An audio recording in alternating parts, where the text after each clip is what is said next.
How did a guy from Cardiff end up in Indonesia making martial arts films? Long story. My wife's Indonesian, Japanese, and her family are from Jakarta. And so basically, she got me work on a documentary out in Indonesia. And that was all about pencaksilat and about Indonesian culture. And luckily, through that, I learned about Merantau, the culture there, and also met this boy. Can you talk about what do you find the most challenging thing about fighting on screen? Di sini saya dibantu oleh pastinya saya panggil dia Bapak Bule. I call him a bule, Indonesian term for white boy. Thank you.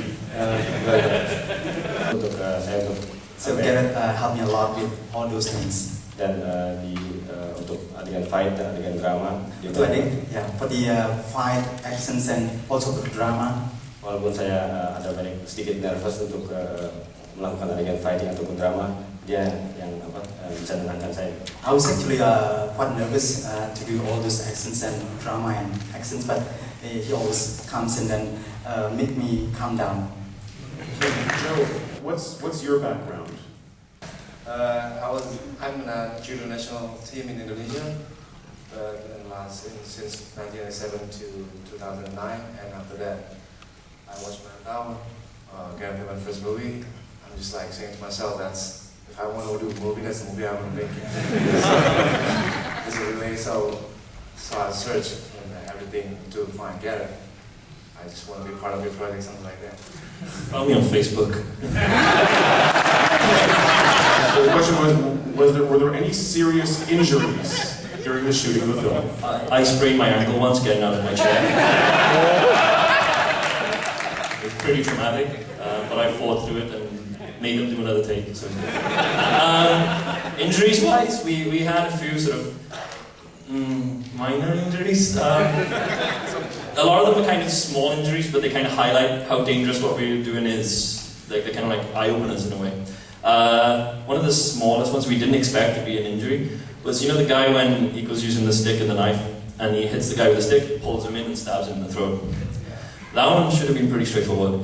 We had a camera from the side, so we had plenty of room so we could kind of block it, right? So that the knife would just go past his shoulder, so he gets pulled in, and then the knife goes past, and it works in camera. But when the guy got pulled down, instead of his head coming straight down, he went down into the side. And the knife was soft wood, but still pierced his cheekbone.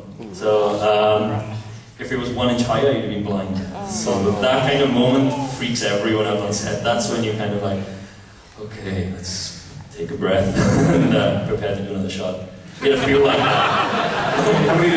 How long did it take to shoot the final fight? The final fight, we had about, I mean, it's 6 minutes of fighting and then 2 or 3 minutes lead in and lead out. And that was about 8 days, I think we had for that one. Which is really tight. And basically, you know, just go again. we went through, in terms of takes, we went through a lot more slates on this shoot than we did on Merantau. Merantau we shot for 4 months, this one was 2.5 months.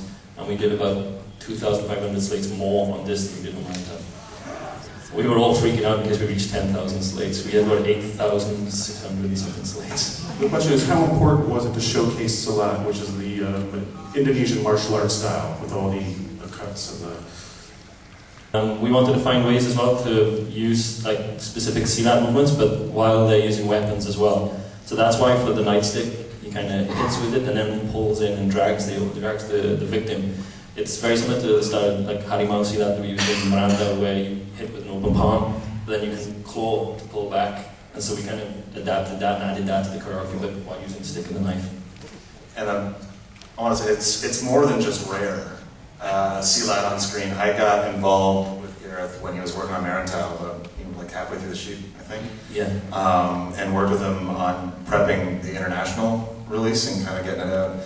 And it's hard to say 100% for sure, but when we started talking about it and we started doing some research, as near as we can tell, this movie and Merantau are the only Silat movies. We like that. We haven't been able to find any others.